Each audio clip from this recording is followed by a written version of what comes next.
Well, good evening and welcome, Winter Cats and families. My name is Erica Caloiero. I'm the Vice Provost for Student Affairs here at the University of Vermont. I use she and her pronouns.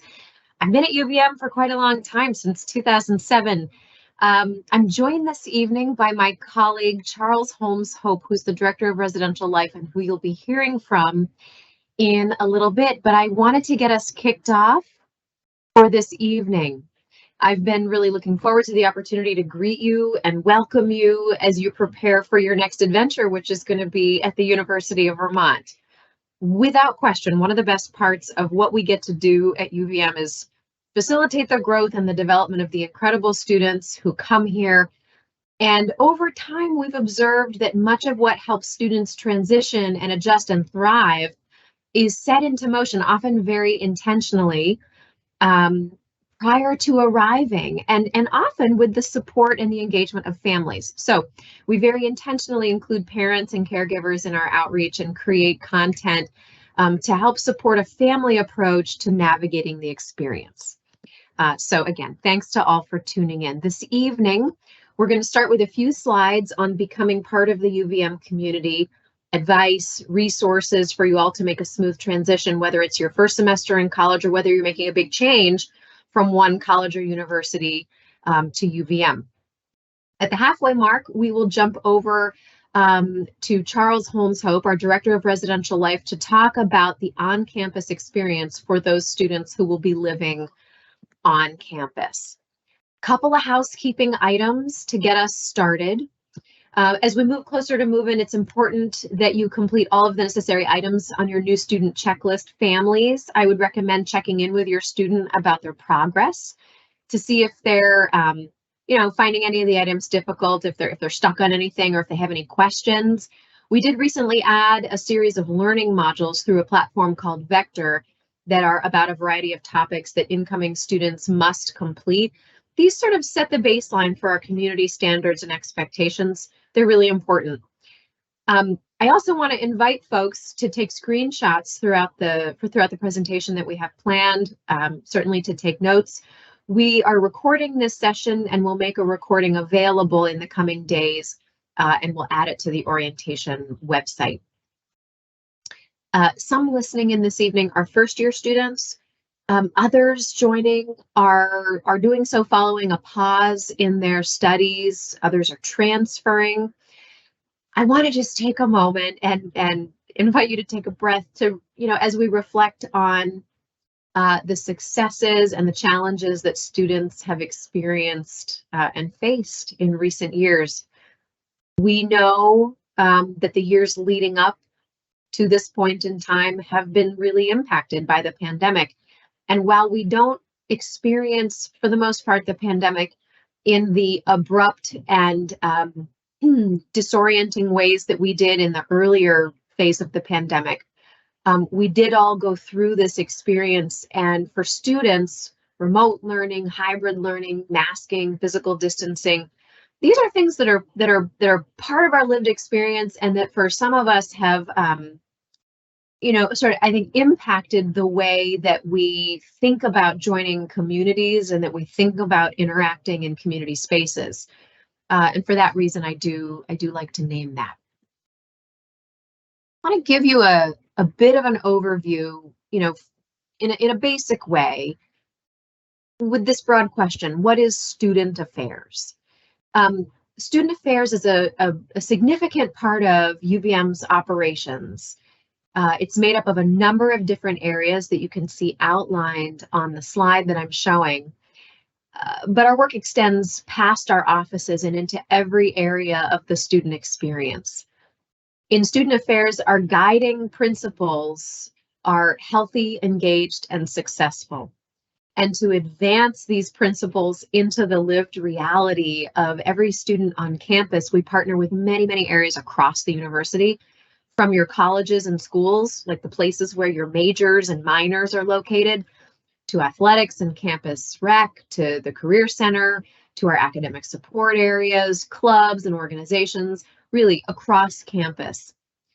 For families tuning in, I do want to draw your attention to a webinar that we did recently about starting the career conversation with our colleagues in the Career Center. It's available on our YouTube page, which we're going to go ahead and drop into the chat.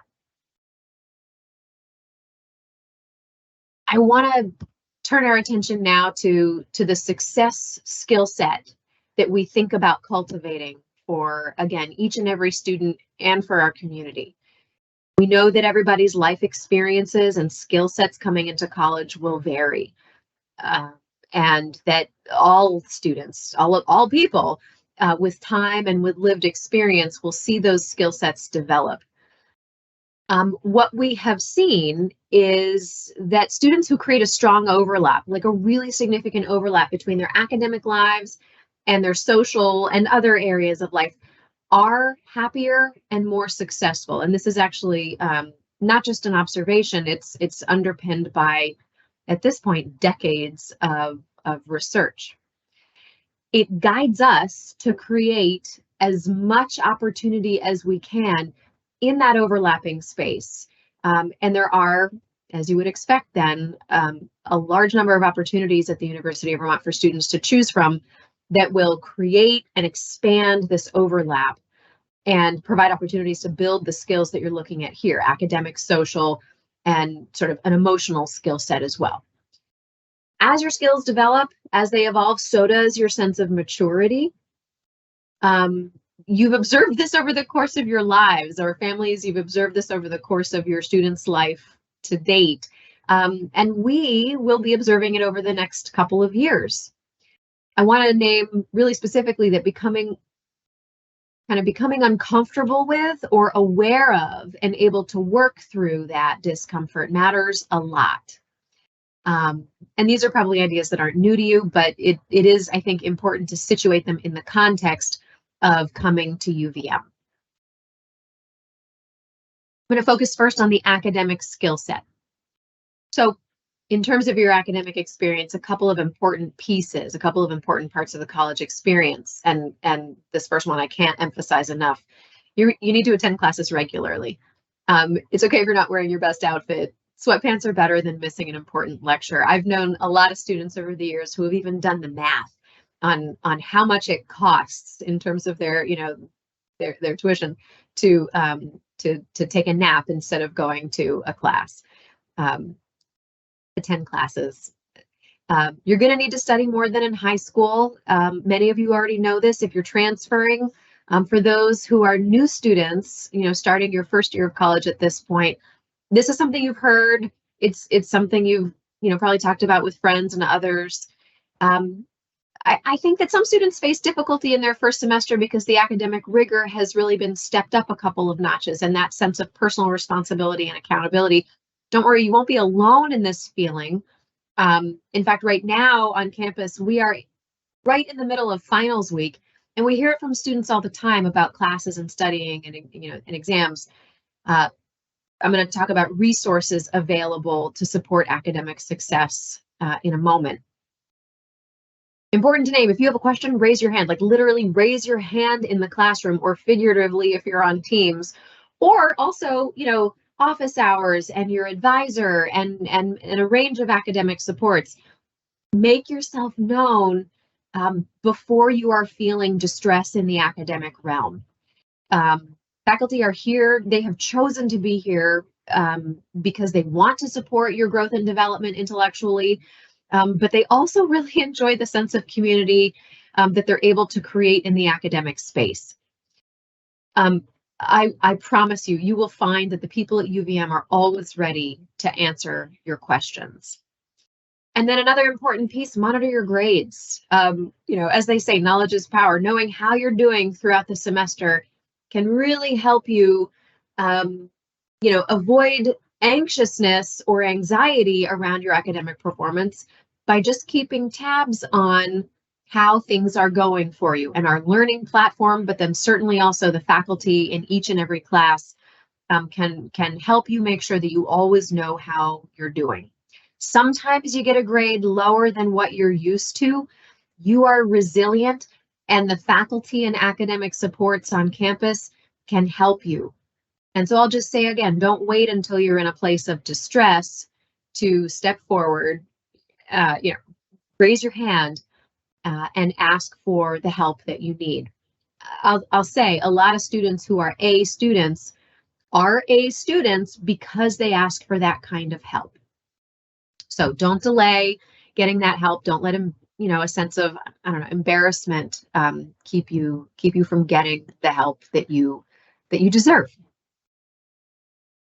Moving on to academic advising and support, we really pride ourselves on having a broad and specialized range of resources that you can think of as existing in a set of concentric circles, with you in the middle and the outermost ring being the campus community.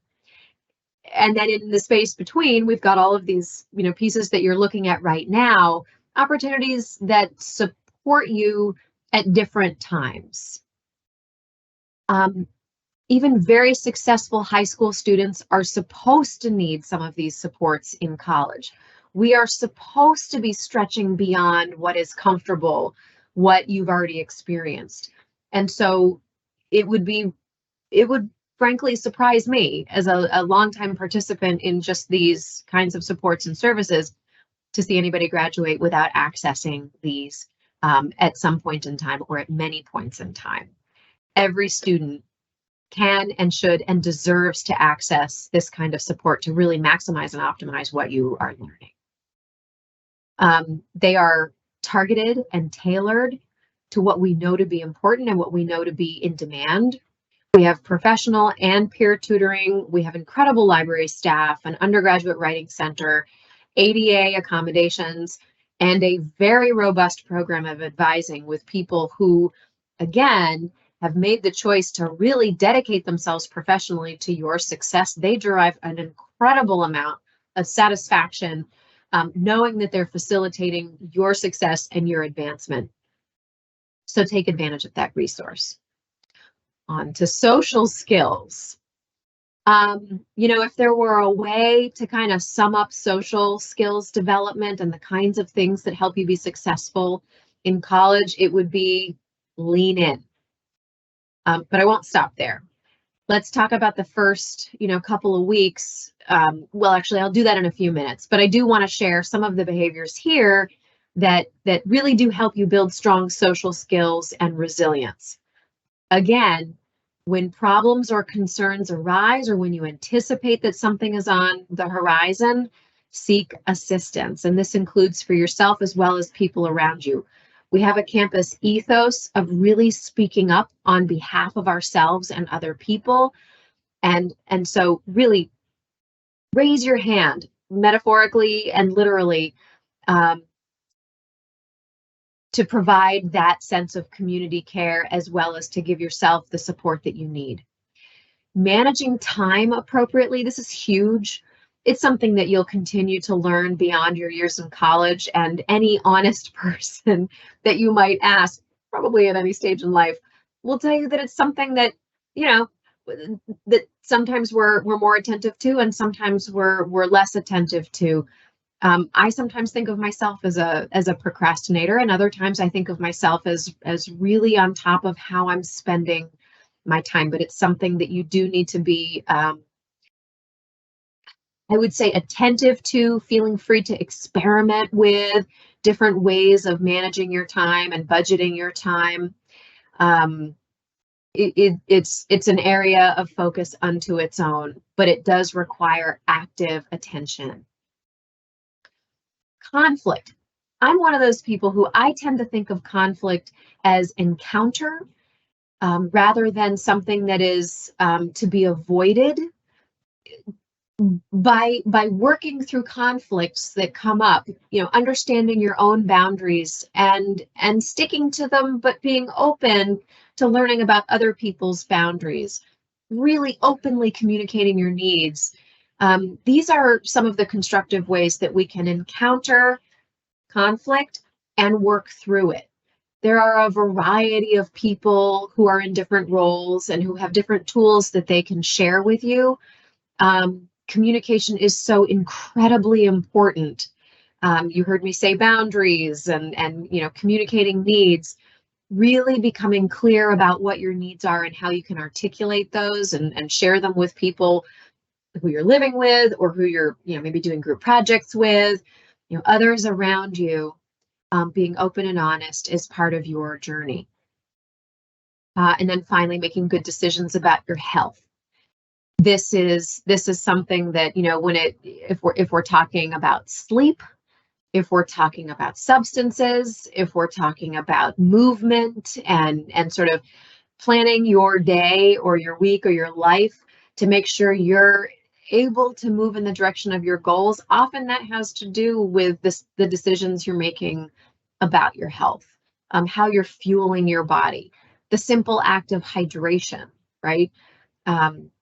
Mindfulness, making time for yourself, if you need that, and finding different places. If you have one or two roommates, there are probably times that you can be, if you need some alone time in your room. But there are also a range of places around campus where you can also kind of feed that need to be contemplative or just kind of recharge your batteries in solitude, if indeed that's how you recharge your batteries. I think about some things in terms of accountability and ownership. And if there were a tip or a gift even really that I could offer everybody, it would be to reflect rather than to react. And I'll go ahead and say that's also life's work. That's not just, college work. But thinking about responding rather than reacting. Here are some ways that you can take accountability for your time. And again, I really want to acknowledge that this is kind of elastic. There are going to be phases in college where this feels really, like it's going well, and you're kind of on top of things, so to speak. And there will be periods of time where you feel like you're a little out of balance, and that's natural. That's really normal. We do very much want you to get involved in clubs and organizations. We want you to develop, but we also work hard to develop contexts like clubs and learning communities and like all kinds of co-curricular opportunities outside of classroom space for you to develop healthy relationships and meaningful relationships with your peers and your faculty. Get curious about programs and resources that are available on campus. Many of them are, sometimes I think about them as TED Talks, right? Those kind of like really kind of beautifully dense conversations or moments where you're taking in a lot of information, and you're going to need to kind of digest that intellectually over a period of time. But it's really important to find those moments, those resources. Again, you're going to hear me talk here about boundaries and taking care of yourself. This isn't always about, keeping things at an arm's length, although it can be.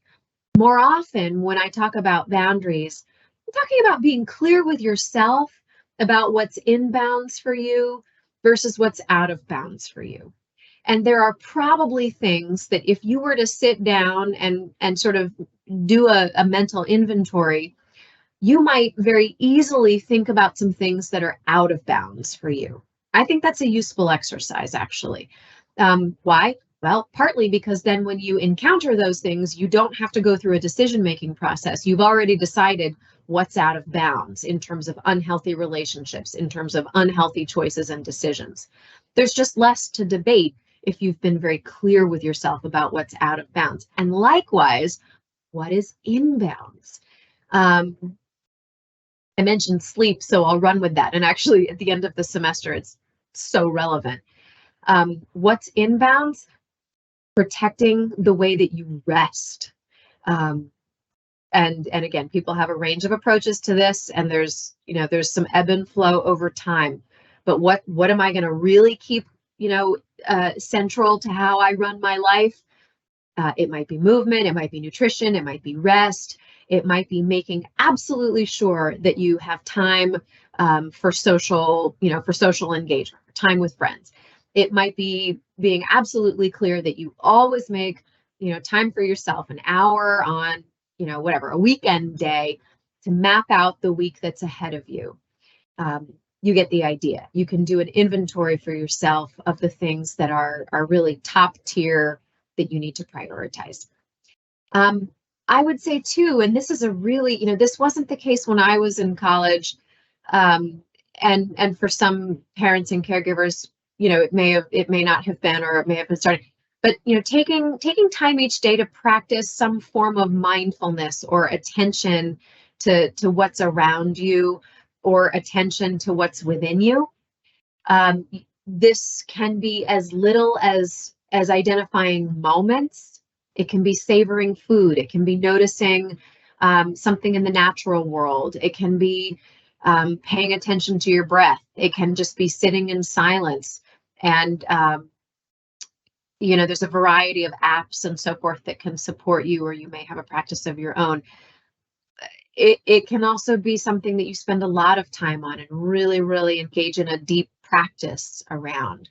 But, simple self-awareness of your own physical and mental health needs, I think, is something that we really have a collective awareness now that is pretty important, and we really want to support students in doing that. Okay, so that's a lot, right? I'm going to move on to the next piece here about preparing for your early weeks at UVM. So what's going to happen? Okay, you're going to get moved in. You're going to attend orientation. The semester is going to start, and things will continue to ebb and flow for you. The first 6 weeks of the semester, when you're a new student, are often considered a really high impact zone in your life.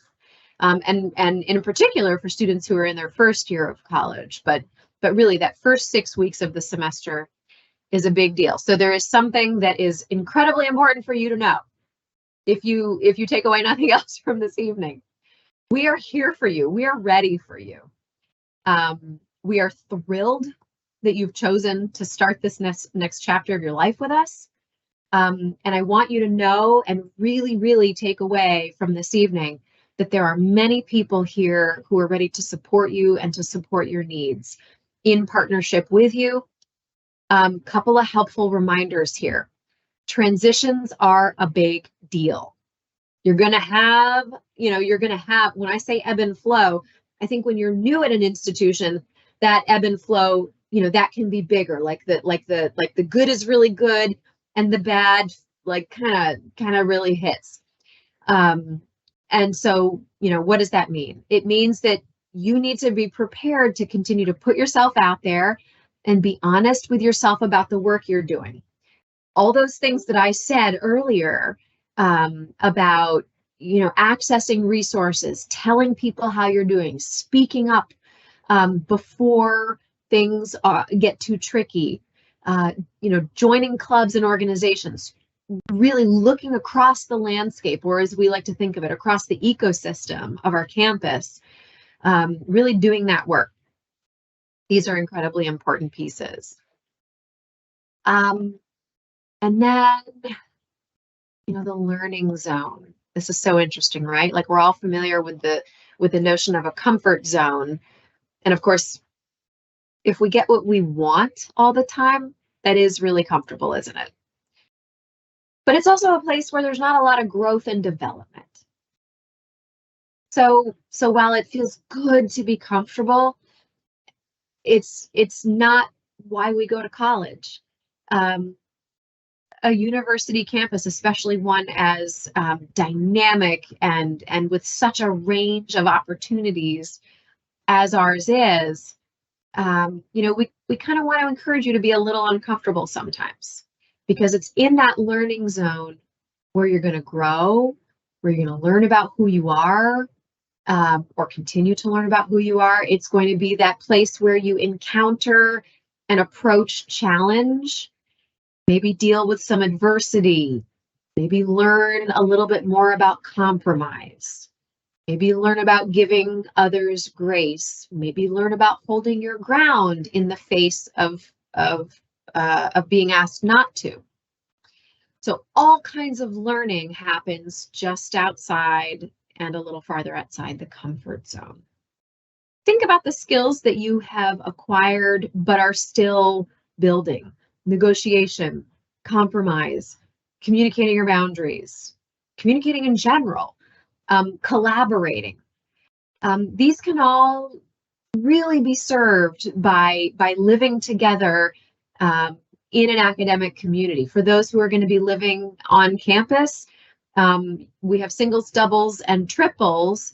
And I would say, and there's some research and a lot of experience that bears this out, living in a triple room is probably something you won't do, in many places in life.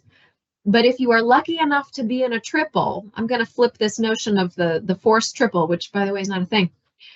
If you are lucky enough to live in a triple, you will have the opportunity to do some of this in a more intensive way that will serve you over the course of your life. Not to mention you'll have a built-in social group. Students who have had these experiences are simply better prepared, for future, close living. Certainly for off-campus living, you've already done that negotiation, compromise, and communication stuff. When I moved off campus in college, we couldn't figure out who was going to buy the paper towels. Believe me, you'll have the skills to figure that out in no time flat. I do just want to say, that sometimes a situation that you encounter, it's in some place, in comfort learning or other, there are situations where you feel unsafe. And when you feel unsafe, you can't function in the way that is healthy for you. That's what we're calling in this model the panic zone. I am not necessarily referring to actual panic or to a panic attack, but essentially it's a zone of distress that is not conducive to growth and development. And it is imperative that you speak up if you feel yourself moving toward, or indeed finding yourself in a zone where you are not able to function. Okay. All right. Let's see. Let's go on to what you may experience. So, okay, let me think back. All right. So at the beginning, talking about starting a new semester being characterized by some big feelings, which again is very, very normal and experienced by practically everybody, frankly. So you might experience some feelings that don't feel great. You've got a list of them here in front of you. I want to note, this is discomfort, right? So being uncomfortable is not the same as being unsafe. And that's an important distinction. It's one that I would invite you to turn over in your mind as a matter of habit, but also as you go through a transition process, really, you can be attentive to uncomfortable versus unsafe. And I think you'll find that the vast majority can be categorized as discomfort and not as a lack of safety. But again, we very much count on you to speak up if you feel unsafe. I will say also that everything you're seeing on this list, these are common and expected, and critically, this is temporary. As you feel this way, as you encounter these feelings and situations, well, I guess the key word is encounter rather than avoid. By working through this, that facilitates the temporariness of these feelings and experiences. It doesn't mean that you disregard or suppress those feelings. Working with them and working through them are very important.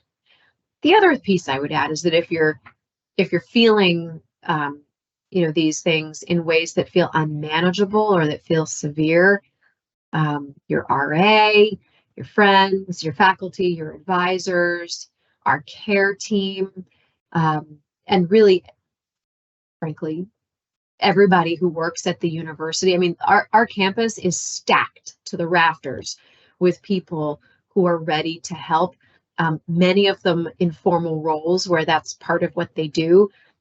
And I'll just say, everybody else informally will help you get to the resource or the person or the office, et cetera, where you can find tangible support and help. It's a beautiful thing, and it's a, sometimes I say that at UVM community is a verb, and I think that's what I'm really trying to convey with this part of the presentation. Do want to offer some specific advice for families, stating right at the outset that support will look different for each one of your students. But, a couple of tips, particularly during that transition phase that students go through when they arrive at the University of Vermont. All of this is intuitive to you, and I know that. But I want to put this in front of you so that you can really think about what your role can be and what kinds of conversations you can expect and have with your student. I want to draw your attention to that second bullet point. This is something that I do with my kids, sometimes to great effect and sometimes it's a flop, but I do nonetheless think it's important to ask sometimes, when there is some stress evident or some a protracted moment of like, I don't know if I found my people yet. Well, you and I know that probably it takes some time to find your people, but as you're listening actively to what your student may be sharing, it's often useful to say, is it helpful for me to listen, or do you need me to do more than that? Are you looking for advice or engagement? And students, I find, have a beautiful ability to be really clear about what would be helpful or what they need in that moment. And often the answer is, I just need to get this off my chest. And so you listen. And other times it's, I need help figuring something out. And then you know what your role is. Navigating campus is something that students get really good at really quickly, but they may need some encouragement or some help brainstorming. I do also want to say that if, and I kind of alluded to this earlier with the comfort zone and learning zone, we don't grow, we don't stretch when we're in kind of a place of soft comfort. And so growth can be uncomfortable, and that's okay. The last piece I'll say here, and it corresponds to the last bullet point, we very much want to hear from you if issues or if the situation feels severe. And you know what that looks like for your student. We're still gonna, we'll be getting to know them, but we thank you in advance for your partnership and for helping us understand when we need to step in. Let's talk a little more about some of the concrete items around safety. I'll go through these next couple of slides kind of quickly. We have an app that we use at UVM. It's called CatSafe. It's the Live Safe app, and we've kind of modified it and branded it because, as you know, we're the Catamounts. So the CatSafe app is one to download immediately, frankly. It's in the App Store. It's a two-way safety platform and tool. Everybody in our community can share information with campus safety partners. You can call or message our police, and we do have a police department right on campus. You can get emergency help. We have a feature called Safe Walk, which is, I think folks sometimes use this just in the map app on your smartphone, but in the CatSafe app, it just lets people connect virtually with a friend while they're walking or biking or, whatever. And it can be at night. I think people often, the default is to think about this, using it when it's dark out.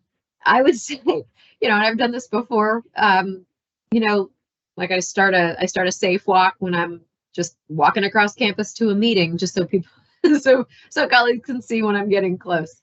when I'm about to arrive. You can report and share anonymously videos, pictures, if you need to report something as well. All right, moving on to the next slide here, the Cat Alert. This is different from the Cat Safe app. Cat Alert, really easy. This is how we tell you things related to emergency situations. If there's a gas leak, let's say, or a structure fire, like safety situations, right? If there's a car accident somewhere or a broken down vehicle and you need to circumvent that, we will issue a Cat Alert so that folks have a sense of, evolving emergency situations. On our next slide, and this is incredibly important for everybody to know, we have unified campus reporting. We really believe that everybody has a shared responsibility to maintain that safe, healthy campus that we work so hard to create.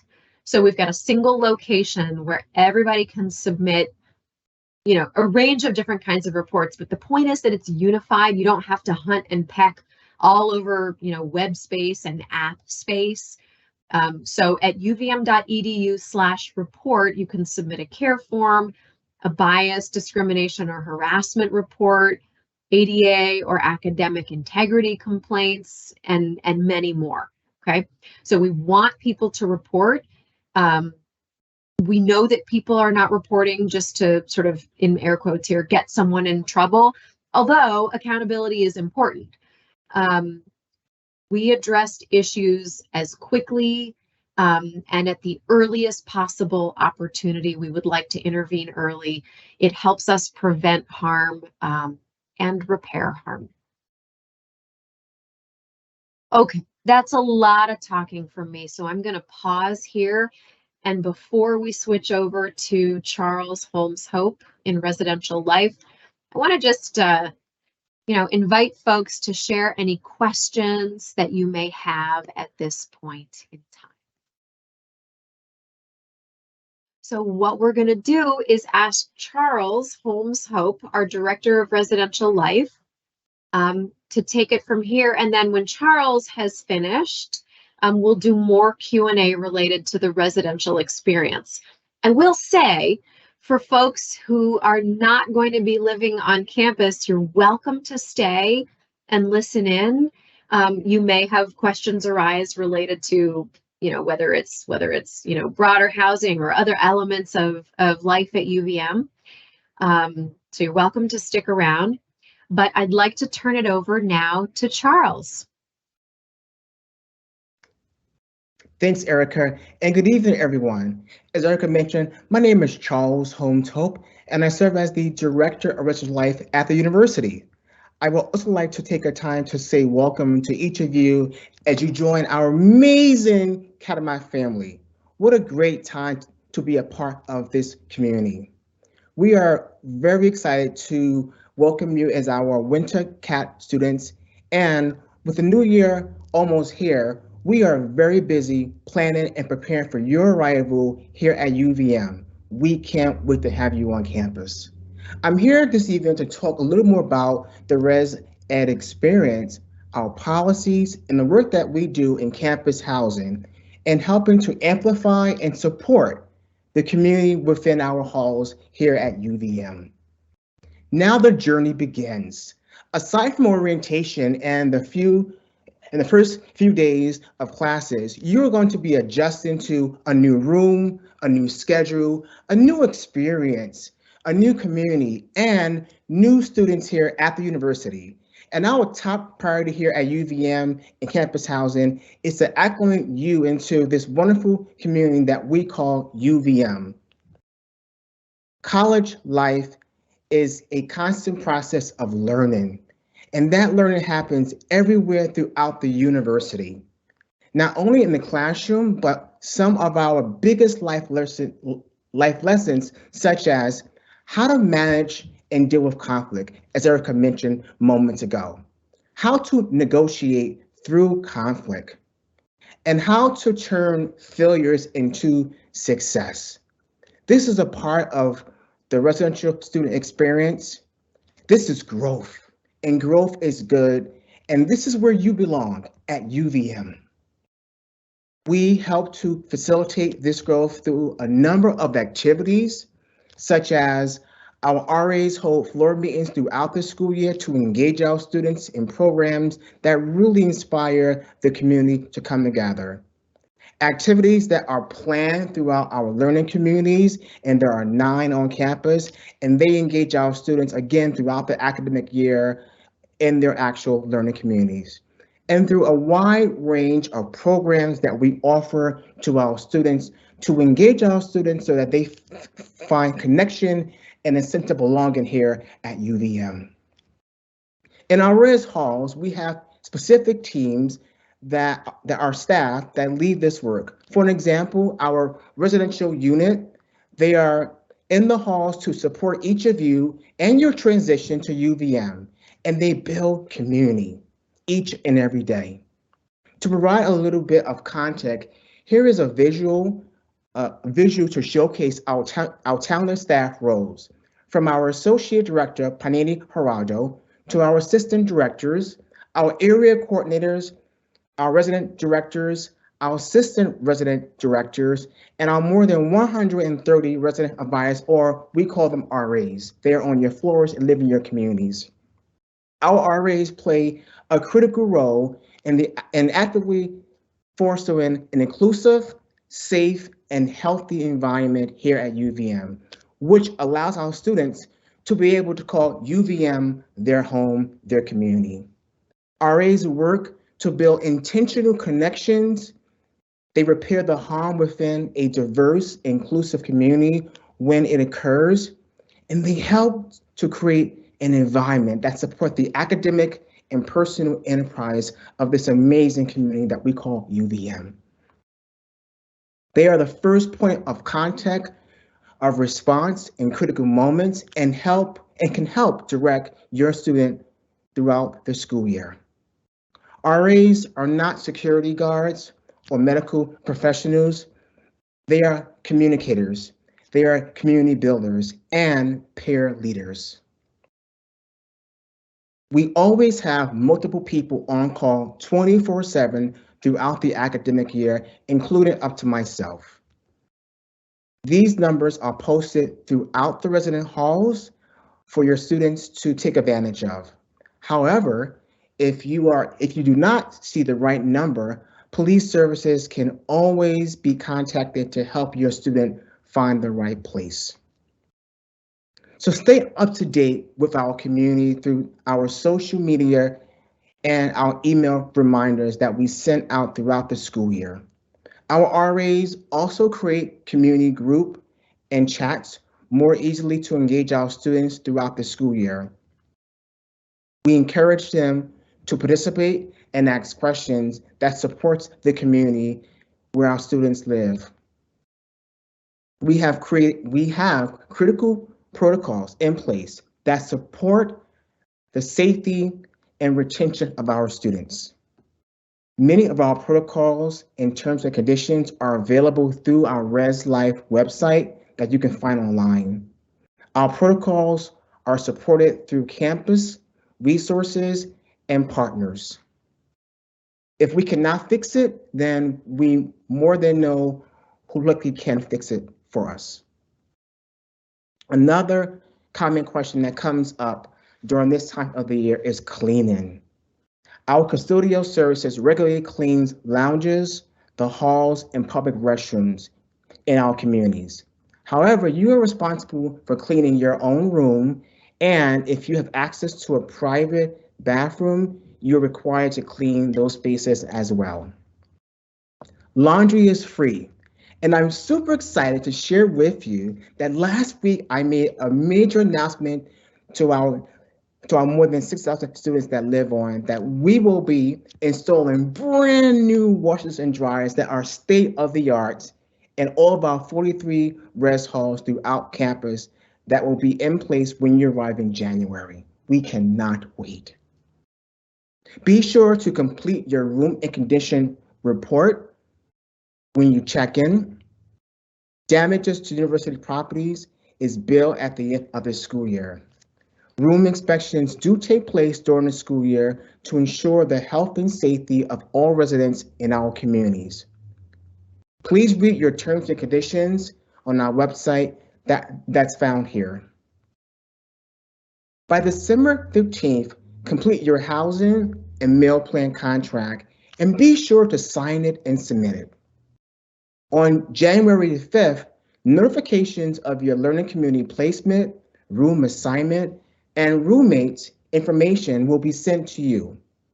If you need to arrive early before January 11th, you can request an early arrival in our housing portal up to 2 days for a fee. Now, set up your CAT card online. This will help you to gain access to your resident hall throughout the school year. January 11th is move-in day in our resident halls.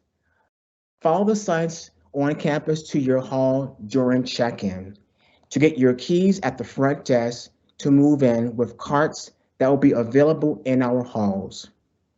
In your hall, all elevators will be open and ready for use when you arrive. And finally, get excited. I cannot wait to see you on campus in a few short weeks. And when you see me, please say hi, as I will say hi to you when I see you on campus. And now we'll open it up for questions that the group may have about residence life.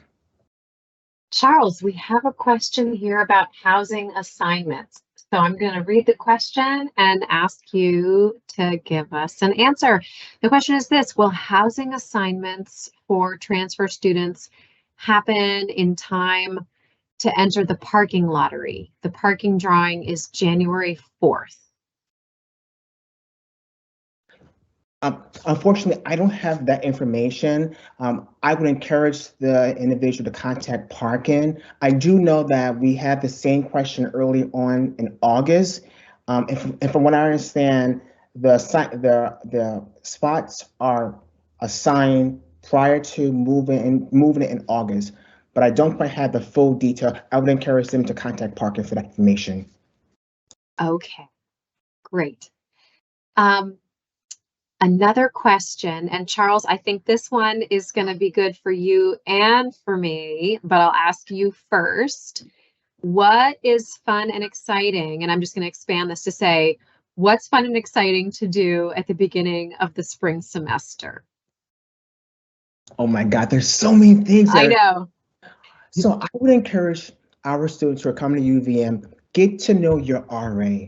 They are and will connect you to your hall council, IRA, student organizations that are outside residence hall. They will help you to find your way throughout the university. For an example, how to get more connected to your faculty, your faculty, academic resources, as Erica mentioned prior, but also help you to find your way so that you can navigate UVM to be proud, to be satisfied of this wonderful campus community that we call UVM. So I would say those are the things that I would suggest. Get involved, get connected, get engaged, because there's so much to do here at UVM. It's helping you to find your niche here at the university. Okay, that's great. Now I'm going to follow up because there's a couple of things that at the start of the spring semester, and really for the first couple months of it, because even though it's called the spring semester, we get some really good winter months. And I know that we could debate almost endlessly what the best season is, but I'm going to settle the debate for us all. It's winter. I love winter. So skiers and snowboarders, we've got buses that come to campus on the weekends that will take you to the mountains. You don't need to worry about driving in winter conditions. You don't need to worry about whether you have enough space for all of your gear. You can go ahead and take a bus to one of several mountains. And again, those buses run on weekends. In January, the Asian Student Union hosts their Lunar New Year celebration in the biggest ballroom of our student center, the Grand Maple Ballroom. And we've got performances, and I will vouch personally, the food is amazing. So Lunar New Year is a must. We have a skating rink, and I just asked a couple of days ago, is the skating rink going to go up again? So this started during the pandemic. We had all kinds of ways for people to have fun and kind of gather without being super close to each other, all these outdoor things. And so well, I won't bother to say where, you'll see it when you get to campus. We set up this skating rink. It's got lights above it. You can be there any time of day. It's an absolute blast. And I highly recommend it. And actually, I know that, we did this last year. My family, we like to go and hand out like cookies and stuff sometimes. So whether you're playing pickup hockey or fiddling, or whether you know how to skate in like a really impressive way, as a startling number of students do, you'll have fun on the rink. We also every year have phenomenal speakers and events around Martin Luther King Jr. Day in January. And so another thing we say in my family is make it a day on, not a day off. So really good activities on campus, culminating with what is typically a phenomenal speaker. So I really encourage people to do, to take advantage of that. And that's early in the semester, right? So like really good thing to do right off the bat. And then like sledding outside the residence halls. So it does not take much snow to get students outside in droves. And the sledding and yes, the occasional snowball fight. And when there's a lot of snow, just all kinds of, people building things. I would be remiss if I didn't mention hockey games and basketball games. We've already started both men's and women's hockey and men's and women's basketball, and the games have been. Did anybody see the men's basketball game just recently? Like these games are really exciting. So lots of fun things to do. You can go with somebody, you can go and frankly meet people. I do just about any time I go. So it's a lot of fun. Everybody's there in a great spirit. The energy is amazing. Rally Cat is one of my favorite. Rally Cat's our mascot, and I never fail to get a selfie with Rally Cat. We had our late night breakfast for students at the end of this semester last night. And Rally Cat was there in full form, and I think there's a lot of selfies that were posted today of that. So tons of fun things to do. And I would also say, ask your new friends what is fun to do. Just people you meet. Okay, let's see. How can you request a single room, Charles? That's a question in the chat. How can you request a single room? Yes, great question, Erica. I would say a couple of things. We encourage students, if you want to request a room change or a single room, you can submit a room request through the housing portal when you arrive at campus. I will say that Live On Here is, will be at 5,800. So it may be challenging to get a single room in spring semester, but I would encourage you to submit a housing request to do just that. Okay, thank you. Next one, early decision for fall 2024. What are the housing application and meal plan deadlines? Do you have those at your fingertips for next fall, Charles? I do. So we're going to go live, Erica, on February the 13th with room selection for rising sophomores. And then that process will end, I think it's March 31st. It's on our website. And then for our incoming first year students, they will begin to pick their housing in May. The first round will be their learning communities, and then they go back in June to pick their rooms. This last school year when I arrived to UVM, we made a lot of changes, and one was allowing our first year students to pick their rooms. The first time ever we did that at UVM is the best practice. So in June, our first year students will go back in and they will select their own roommates to pair with them for the upcoming school year. But all those details are found on our website. If you go on our site and look at incoming students, you'll find that information there. Okay, great questions, folks, for this evening. I want to thank everybody again for tuning in and choosing to spend the time with us this evening. I hope we've successfully shared with you some good information, answered some of your questions, and given you a sense of where you can look and what you can expect in the residential and campus context when you arrive at UVM. We're very excited to meet you, or if you're a family member of an incoming student, we're really excited to meet your students who are coming to campus in January. We wish you a wonderful winter break wherever you are. If we can be of any help or support between now and arrival and beyond, do not hesitate to let us know. And on behalf of the University of Vermont, welcome. Good night.